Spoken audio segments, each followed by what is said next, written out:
This is Bring Back the Porch, podcast dedicated to neighborly conversations right here in Medicine Hat. Bernie, we're up here on the southeast hill in a little part of Medicine Hat that is very close to my roots, Robertson Park. A lot of people probably don't remember or don't know who Private J.P. Robertson was. He was known as Singing Pete when he was a CPR engineer. He came to Medicine Hat in 1899. Wow. And he used to run the train on the CP line between Medicine Hat and Calgary. And Pete became known as Singing Pete because he was always singing when he was on the job. He was a very jovial man. Was he ever? And when he left Medicine Hat in 1915, he enlisted in the First World War. And he went to serve in France. And he served in the Second Battle of Passchendaele, which was in France.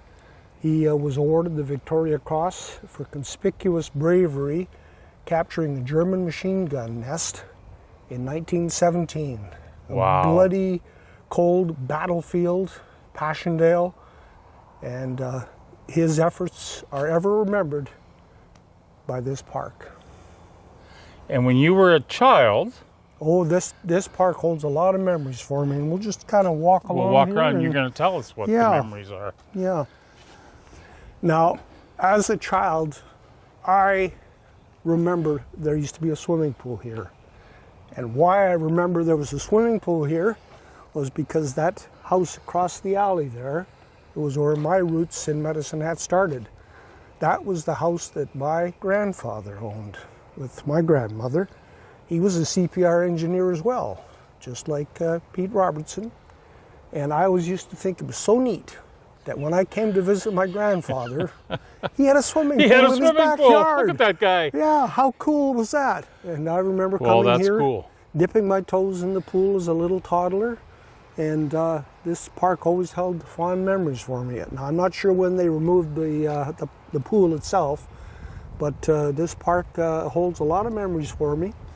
When Lynn and I got married, right after the service at 5th Avenue, we came up here and we had our wedding pictures taken here. Oh, isn't that something? Yeah. There are lots of memories here for other people too. There's a plaque over there for a fellow who was killed in Algeria. His name is McGarry.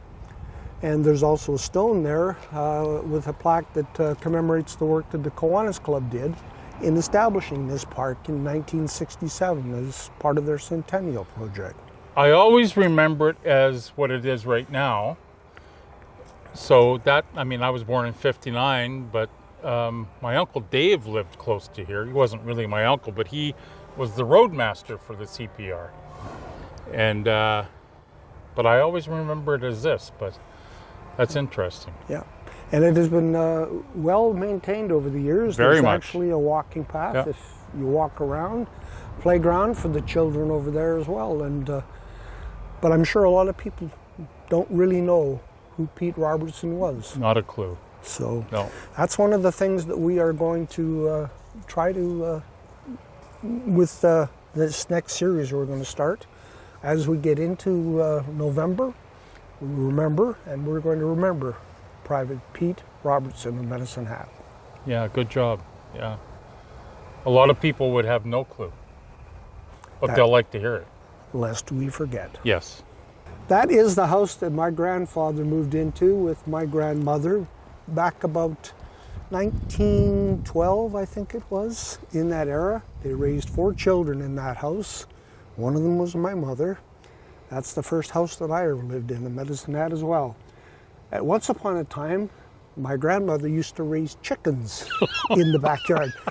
Today they're talking about allowing people to do it. Well, she did it years ago. She was a trendsetter.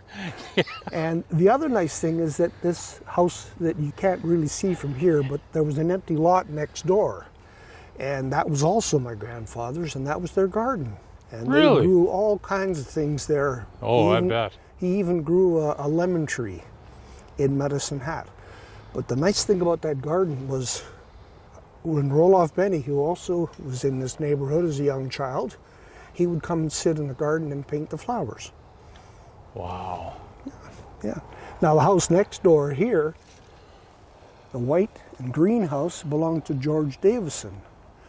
That was a former alderman of Medicine Hat. Yeah. George Davison was also the secretary-treasurer for the Medicine Hat Public School Board for many, many years. And there's a school. George Davison George School Davison. out in South Ridge is Yeah. named after him in his honor. Yeah. So one of the first gifts that I ever received, and I think I still have it, was a little Model T car that George and Eva, I believe was her name, Wow. gave to me when I was born.